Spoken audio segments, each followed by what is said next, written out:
बहुत शुक्रिया शौकत यूसुफजई साहब, आपने प्रोग्राम में ज्वाइन किया। ये बताएगा कि पाकिस्तान तहरीक इंसाफ के अंदर क्या चल रहा है। ईद के बाद तो आपने इत्तेहाद बनाकर अपोजिशन का हुकूमत के खिलाफ तहरीक चलानी थी, लेकिन यहाँ तो तहरीक इंसाफ के अपने अंदर ही एक तहरीक बरपा है। बिस्मिल्लाहिर्रहमानिर्रहीम, बहुत शुक्रिया।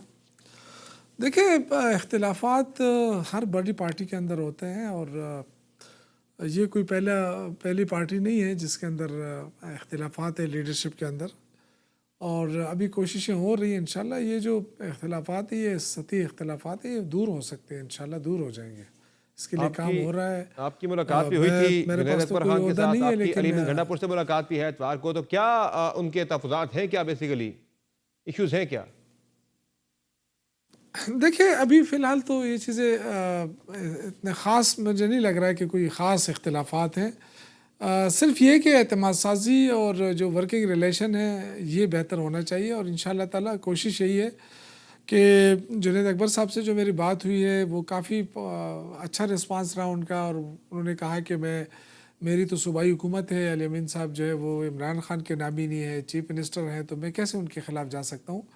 और ये अच्छी बात थी और यही उम्मीद रखते हैं हम अली अमीन गंडापुर साहब से भी कि दोनों जो बड़े हैं इस वक्त वो इमरान खान के नामिनी हैं। अगर जुनैद अकबर हैं वो सूबाई सदर हैं और अली अमीन गंडापुर साहब चीफ मिनिस्टर हैं, तो मैंने तो अपनी कोशिशें शुरू की है। लेकिन ये अच्छी बात है कि आज बैरिस्टर गौहर साहब भी अली अमीन गंडापुर साहब से उनकी मुलाकात हो गई है और वो भी कोशिश कर रहे हैं। तो ये अच्छी बात है कि पार्टी की लीडरशिप जो है उन्होंने बिलाखिर यहाँ तो मामला ये जो है फील वो कर लिया कि इख्तिलाफात का हमने नहीं है, जो मामला तो छोटे-मोटे इल्ज़ामात इख्तिलाफात का हैं है। उन्हें ख़त्म और करना है। किस किस के दरमियान सुलह करवाएंगे आप शौकत साहब? चूँकि यहाँ तो एक तरफ अली बिन गंडापुर ने आतिफ खान, असद के असर, तैमूर सलीम झगड़ा और शहराम तरकई के खिलाफ जो है वो महाज गर्म कर रखा है। उन पर उन्होंने बड़े सख्त संगीन इल्ज़ामात लगाए हैं। और साथ साथ अगर आप देखें तो शेर अफजल मरवत की सलमान अकरम राजा से लड़ाई है और आलिया हमजा का हमाद अजहर से फटा चल रहा है। तो ये किस किस के दरमियान सुलह करवाएंगे? देखिए, मैंने आपसे कहा ना कि बड़ी पार्टी है, बड़ी पार्टियों में इस तरह की चीज़ें होती हैं, इंशाल्लाह हो जाएगा। कोई ऐसा देखिए ऐसा कोई ज़ाती मामलात नहीं है, कोई ज़ाती चीज़ें नहीं है कि ठीक है इख्तिलाफात हम पहले तो डिनाई करते रहे, लेकिन अब तो डिनाई नहीं कर सकते। इख्तिलाफात हैं, इसमें कोई शक नहीं है, लेकिन इंशाल्लाह इसको ख़त्म करने के लिए भी कोशिशें शुरू हो गई हैं। इससे पहले आपने देखा कोई कोशिश नहीं हुई थी। आज अगर यहाँ से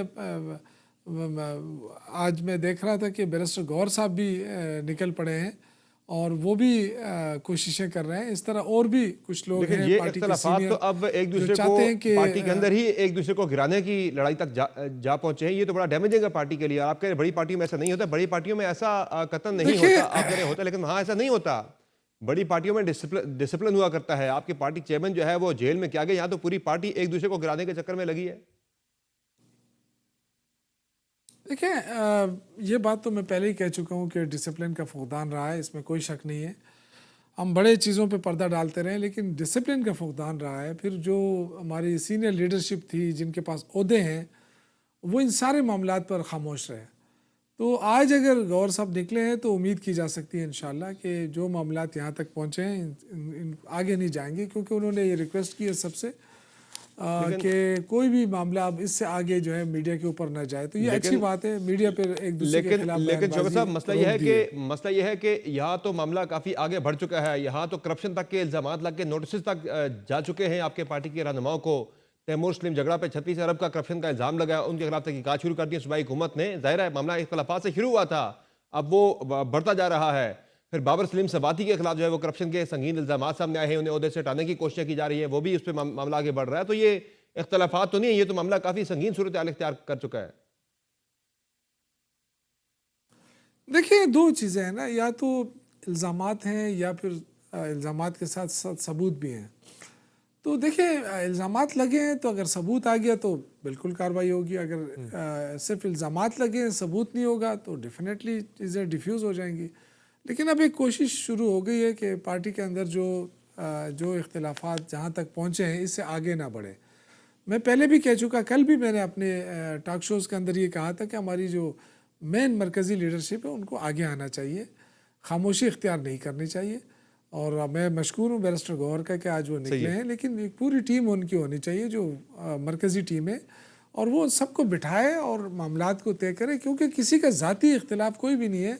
छोटी मोटी तो बातों से चीज़ें बढ़ती जा रही ये हैं। जाहिर है मामला और इस वक्त शुरू तो हम आपके एक वज़ीर आला कर रहे हैं ना, जो उन्होंने इल्ज़ामात लगाए हैं असद कैसर के ऊपर, आतिफ खान के ऊपर और शहराम सरकई पर कि ये साजिशी हैं, इसलिए खान साहब ने कहा था कि इन्हें सूबाई जो है असेंबली का टिकट ना दिया जाए। अब वो भी इस पर रिएक्ट कर रहे हैं। देखिए, अब ये तो मैं नहीं कह सकता कि किसने शुरुआत की है, और ये भी नहीं कह सकता कि खान साहब ने क्या कहा क्या नहीं कहा। मैं अगेन ये कहूँ कि अगर हम भी इन चीज़ों में पड़ गए तो फिर जो सुलह की बातें होती हैं वो फिर हमारे मुंह से नहीं निकल असद सकेंगी। कैसर साहब ने तो हम तो पूरी गंडापुर साहब कोशिश के कर रहे हैं बयानात कि की तहकीकात का मुतालबा किया है। वो तो कहते हैं कि तहकीकात होनी चाहिए, गंडापुर साहब के बयान पे मजीद जो है इस पर वजाहत आनी चाहिए। खान साहब की तरफ से भी वो कह रहे हैं इस पर तहकीकात होनी चाहिए कि उन्होंने जो बात की, इल्ज़ाम लगाया कि ये लोग साजिशी हैं, इन्हें इसलिए सूबाई जो है असेंबली का टिकट तक नहीं दिया गया कि देखिए, ये सूबाई हुकूमत के खिलाफ मैं इन्होंने ये साजिशें करनी थी। देखिए तो आप भी समझते हैं कि इस बयान की जो है वो तहकीकात होनी चाहिए? देखें, वो तो अगर उन्होंने मुतालबा किया है तो अपनी पार्टी से किया है, हम्म। पार्टी की लीडरशिप से किया है कि इस बयानात की तहकीकात होनी चाहिए। तो मैं अगेन कह रहा हूँ कि पार्टी की लीडरशिप अब कोशिश कर रही है कि पार्टी के अंदर जो ग्रुपिंग है इस चीज़ को वहीं पे रोका जाए जहाँ तक पहुँचा है, इससे आगे ना बढ़े और कोशिश हो कि इनके दरमियान सुलह हो जाए। उसके बाद अगर किसी के ज़िम्मे करप्शन के कोई इल्ज़ाम है और सबूत है तो बिल्कुल हमारी पार्टी में तो देखें, एक वक्त ऐसा था 20 MPs को निकाला गया था सिर्फ करप्शन के इल्ज़ाम के ऊपर इमरान खान ने। आज भी अगर वो इमरान खान जेल में ना होते और करप्शन के इल्ज़ामात होते तो डेफिनेटली एक्शन लेते। लेकिन ये सारी चीज़ें हैं कि अगर इल्ज़ामात हैं तो सबूत भी आना चाहिए, और अगर किसी के खिलाफ सबूत है तो बिल्कुल उनके खिलाफ एक्शन होना चाहिए। अब कोई ये भी इस बताएं चीज़ कि को सपोर्ट नहीं ये बताएं करेंगे कि क्योंकि ज़ाहिर है तहरीक इंसाफ है ही करप्शन के खिलाफ। ज़ाहिर है बहुत सारे यहाँ पे कुछ ज़ाती एक दूसरे के खिलाफ भी इख्तलाफात हैं, ज़ाती लड़ाइयाँ भी हैं, लेकिन एक बड़ा मसला और भी है, वो है कि इमरान खान की रिहाई किस तरह से करनी है। क्या अब मामला जो है वो बातचीत की तरफ लेकर जाना है, इस्टेब्लिशमेंट से मुज़ाकरात करने हैं, बातचीत करनी है, या फिर मुदावत करनी है? तो उस पर भी पार्टी के अंदर एक बड़ा वाज़ेह इख्तलाफ राय मौजूद है। पार्टी के अंदर गालिब राय क्या है कि ये जो एक कोशिश हो रही है इस्टेब्लिशमेंट के साथ रब्ते करने की, दोबारा से रब्ते बहाल करने की, ये बेहतर रास्ता है या फिर मुदावत की तरफ ही जाना तहरीक इंसाफ के लिए बेहतर रास्ता है? देखिए, सियासी जमातें हमेशा स्ट्रगल करती हैं, पॉलिटिकल स्ट्रगल होती है, लेकिन उसके साथ साथ मुज़ाकरात के दरवाजे भी बंद नहीं हो सकते। बैकडोर डिप्लोमेसी बहुत पुराना लफ्ज़ है और हमेशा से होता रहा है। और जो इस्टेब्लिशमेंट के साथ बातचीत है वो तो इमरान खान खुद उसको कहता है कि जी अगर बातचीत होगी तो इस्टेब्लिशमेंट के साथ होगी, क्योंकि बाइख्तियार लोग हैं ये। तो वो जो पार्टी है, जो हुकूमत है, उसके पास तो इख्तियार ही नहीं है। तो मेरे ख्याल से अगर इस्टेब्लिशमेंट के साथ बात हो रही है तो उस पर किसी को एतराज़ नहीं है, लेकिन बातचीत होनी चाहिए, मौसर बातचीत होनी चाहिए, और कोई कंप्रोमाइज़ नहीं हो, और लेकिन आप तो जो पॉलिटिकल स्ट्रगल है वो भी जारी उन्हीं रहे। के खिलाफ आप जो है एक इत्तेहाद बनाकर तहरीक चलाने की बातें भी कर रहे हैं, साथ साथ आप जो उनसे बातचीत भी करना चाह रहे हैं। ये तो बड़ा वाज़ेह तज़ाद है, क्योंकि अपोजिशन की बाकी जमातें नहीं, जिन्हें आप अपना इत्तेहादी बनाना चाह रहे हैं उन्हें बड़ा इनॉय करता है ये। देखिए, ये तो हो नहीं सकता है कि हम सिर्फ मुज़ाकरात तक महदूद अपने आप को रखें और अपनी जो पॉलिटिकल स्ट्रगल है वो छोड़ दें। ये तो हो नहीं सकता है। हम सियासी लोग हैं, सियासी स्ट्रगल भी जारी रहे, और अगर बातचीत बनती है तो जो तहरीक होती है वो खुद ब खुद रुक जाती है। लेकिन अब ये कि इमरान खान तहरीक जेल शुरू में ही नहीं हो पा और हम रही, आपस की लड़ाइयाँ लड़ें, यहाँ तहरीक तो शुरू ही नहीं हो पा तो रही ना, अगर हम मसला सबसे आपस बड़ा में यही है। लड़ेंगे, जी जी देखें, मैं ये अगेन ये कहूँगा कि अगर हम आपस में लड़ेंगे तो मुश्किलात होंगी। इसलिए मैंने कल जो कहा था कि जो हमारी मरकज़ी लीडरशिप है वो सिर्फ ओहदे इंजॉय ना करें, वो निकलें। अगर पंजाब के अंदर इख्तिलाफात है तो पंजाब के इख्तिलाफात को ख़त्म करें, अगर सूबे के अंदर है तो सूबे के इख्तिलाफात को ख़त्म करें, क्योंकि ये बहुत लाजमी है। अगर आपने सियासी जंग लड़नी है तो सबसे पहले आप अपने घर को ठीक करेंगे। तो फिलहाल मैं इस चीज़ के हक़ में हूँ, और मैं शौकत साहब फिलहाल तो अब देखिए, तहरीक मैंने इंसाफ की अपने तरफ से तौर कोई पे तहरीक भी नहीं चल रही ना। अब तो फिलहाल तहरीक वाला मामला तो फिलहाल अब दूर चला गया है, काफी पीछे चला गया है। नहीं, ये तो देखिए डिसाइड करना है पार्टी के लीडरशिप ने, हम तो वर्कर हैं। पार्टी की लीडरशिप जो है वो डिसाइड करेगी कि आगे क्या करना है, खान साहब ने क्योंकि तो बड़ी हमारी खान साहब ने तो बड़ी हमारा वाज़ेह पूरा हिदायत फोकस दी थी। खान साहब ने तो बड़ी वाज़ेह हिदायत जेल से दे रखी थी कि ईद के बाद अपोजिशन का इत्तेहाद बनाकर तहरीक चलाई जाए हुकूमत के खिलाफ, लेकिन ऐसा नहीं हो पाया। आज भी फैज हक्कान अब्बासी साहब की मुलाकात हुई है मौलाना फजल रहमान साहब के साथ, जिसमें उन्होंने देखिए कहा है कि फिलहाल कोई तहरीक नहीं चल रही, चूंकि तहरीक इंसाफ के अपने अंदर ज़ाहिर इतने फड्डे चल रहे हैं, तो उन्हें भी ये बात नजर आ रही है कि तहरीक नहीं चल सकती फिलहाल। देखिए तहरीक का अगर ऐलान हो जाए, डेट हो जाए, तो लोग तो निकलेंगे, क्योंकि लोग इमरान खान के लिए निकलते हैं, वो किसी इख्तिलाफ को वो नहीं मानेंगे। लेकिन फ़िलहाल मेरे ख़्याल से अभी तक वफाकी जो हमारी मरकज़ी कमेटी है, जो तंजीम है, उनकी तरफ से अभी तक ऐसी कोई बात आई नहीं है। अगर आ जाए तो इंशाअल्लाह ताला कोई रुकावट नहीं होगी, सारे वर्कर निकलेंगे। अगर इख्तिलाफ है तो पालाई सतह के ऊपर होंगे, लीडरशिप के अंदर होंगे। वर्कर अभी भी मुतहद है, वो इमरान खान की कॉल को देख रहे हैं।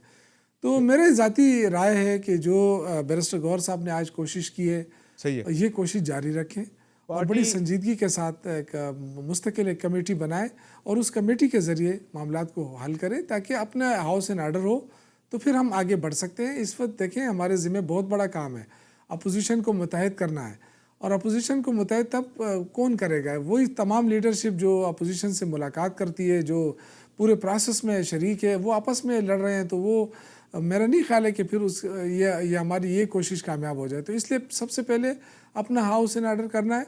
दूसरी बात ये है कि डिसिप्लिन, मैं अगेन एंड अगेन मैं कह चुका हूँ कि खुदा के लिए डिसिप्लिन ले आए। अगर कोई डिसिप्लिन की वायलेशन कर रहा है तो पार्टी को उस पर एक्शन लेना चाहिए, नहीं हो रहा है, इसलिए हर कोई अपने मर्जी से जो है तो है, शेर असद मरवत के खिलाफ हुआ है, सिलेक्टिव हुआ है। देखिए शेर अफजल मरवत, बिल्कुल आप सही कह रहे हैं। मैं ये कह रहा हूँ कि हर एक जो पार्टी के डिसिप्लिन तोड़े उसके खिलाफ एक्शन हो। मैं अगर तोड़ूं तो सबसे पहले मेरे खिलाफ, चाहे मैं जितना भी पुराना शौकत साहब, पुराना और नए का पार्टी मसला के नहीं होना अंदरूनी चाहिए। लड़ाइयों का सबसे बड़ा जो इस वक्त नुकसान है वो इमरान खान को उठाना पड़ रहा है कि उनकी जेल में जो कैद है वो तवील होती जा रही है, क्योंकि तहरीक इंसाफ हुकूमत को किसी किस्म की जो है वो सीरियस थ्रेट पोज नहीं कर पा रही, क्योंकि आप लोग अपने लिए एक दूसरे के खिलाफ आप लोग थ्रेट देखिए इसीलिए मैं आज जो है ना खुद निकला हूँ। मैंने खुद डिसीजन लिया है, हालांकि कि मेरे पास कोई ओहदा नहीं है, लेकिन मैंने खुद डिसीजन लिया है कि मैं पुराना बंदा हूँ, खान साहब का एडवाइज़र भी रहा हूँ पॉलिटिकल, और एक ज़िम्मेदारी मेरे ऊपर है। मैं फील कर रहा हूँ ये ज़िम्मेदारी, गो कि मेरे पास कोई ओहदा नहीं है, लेकिन मैं अपने आप को बड़ा गिल्टी फील कर रहा हूँ कि मैं इन हालात में खामोश रहूँ। तो ये बताएं कि ये सबके साथ पास जा रहा हूँ, और इंशाअल्लाह ताला बाबर सलीम सवाती जो है वो स्पीकर रहेंगे केपी असम्बली के, या उन्हें हटाया जाएगा? क्योंकि खान साहब के अहकामात तो आए थे एज पर आजम सवाती के उन्हें हटाना है, और गंडापुर साहब ने भी शायद इसी वाले से इशारा किया है। देखिए हमारी तो मुलाकात नहीं होती है खान साहब के साथ। मैं तो कोशिश करूंगा कि नेक्स्ट वीक जो है ना वो मैं अपना नाम भेजूंगा, अल्लाह करे कि मुलाकात हो जाए और ये जो जल्दबाजी में कोई फ़ैसला ना हो। और जो स्वाति साहब का इशू है स्पीकर साहब का, तो वो मेरे ख्याल से सीएम साहब ने वो डिस्कस किया हुआ है, और उनको ये टास्क मिला है अली अमीन गंडापुर साहब को कि आज़म स्वाति साहब और जो हमारे स्पीकर साहब हैं इनको बिठा के इनके दरमियान जो मामलात हैं वो हल किए जाएँ। तो इंशाल्लाह कोशिश ये होगी कि अगर ये मामलात हल हो जाते हैं तो कोई ख़तरा नहीं होगा उनको। आप ये मानते हैं कि आज तहरीक इंसाफ की जो पोजीशन है, जहाँ पे आज आप खड़े हैं, आप इतनी स्ट्रांग पोजीशन में नहीं हैं अपने ज़ाती इख्तिलाफ़ात या वटेवर जो भी है फैसला साजी की वजह से, कि हुकूमत को किसी किस्म का तहरीक इंसाफ की तरफ से दबाव फील हो? हुकूमत तो बड़ी कंफर्टेबल है तहरीक इंसाफ को लेकर, मानते हैं आप इस बात का एतराफ़ करते हैं? जी ये बदकिस्मती है, ये बदकिस्मती है कि हुकूमत ऐसा फील कर रही है। लेकिन मैं अगेन ये कहूँगा कि अगर इमरान खान की तरफ से कॉल आती है तो आप देखेंगे कि लोग निकलेंगे। लोग नहीं रुकते, वर्कर नहीं रुकता। लीडरशिप के अंदर पहले भी प्रॉब्लम थी। आप देखें कि 26 नवंबर को जब हमारी पूरा काफिला पहुंचा तो वहाँ भी बहुत सारे लोग गायब थे। ये एक इशू है हमारे अंदर लीडरशिप के अंदर, लेकिन जो वर्कर है ना वो किसी सूरत नहीं रुकेगा। अगर इमरान खान ने कॉल दी तो लोग ये समझ रहे हैं कि इनके इख्तिलाफात हैं, शायद पार्टी कमज़ोर पड़ गई है, ऐसी कोई बात नहीं है। अगर हमारी मौजूदा लीडरशिप अगर वो तैयार हो जाए तो वर्कर तैयार है अल्हम्दुलिल्लाह। वर्कर कोई पीछे मुड़कर नहीं देखेगा, वो आगे ही जाएगा। ठीक, बहुत शुक्रिया शौकत यूसुफजई साहब, आपने प्रोग्राम में ज्वाइन किया। नज़ीर आपने गुफ्तगू बुलाया की पाकिस्तान तहरीक इंसाफ के रहनुमा शौकत यूसुफजई के, जिनका कहना है कि पार्टी में एक मुश्किल वक्त में इख्तिलाफात का सामने आना ये बदकिस्मती है, पार्टी के लिए नुकसानदेह है। ताहम इन इख्तिलाफात को ख़त्म करने की कोशिशें भी शुरू हो चुकी हैं। प्रोग्राम में मुख्तसर ब्रेक लेंगे, ब्रेक से वापस आएंगे, तज़किया शामिल करेंगे कि ईद से पहले जो एक सियासी मंजरनामा ईद के बाद का प्रेडिक्ट या एक्सपेक्ट किया जा रहा था, चीज़ें उससे बिल्कुल मुख्तलिफ हो गई हैं। और दूसरा, तहरीक इंसाफ से ज़्यादा अब हुकूमत को ख़तरा क्या पीपल्स पार्टी से है? इस पर बात होगी ब्रेक के बाद। हमारे साथ रहिए।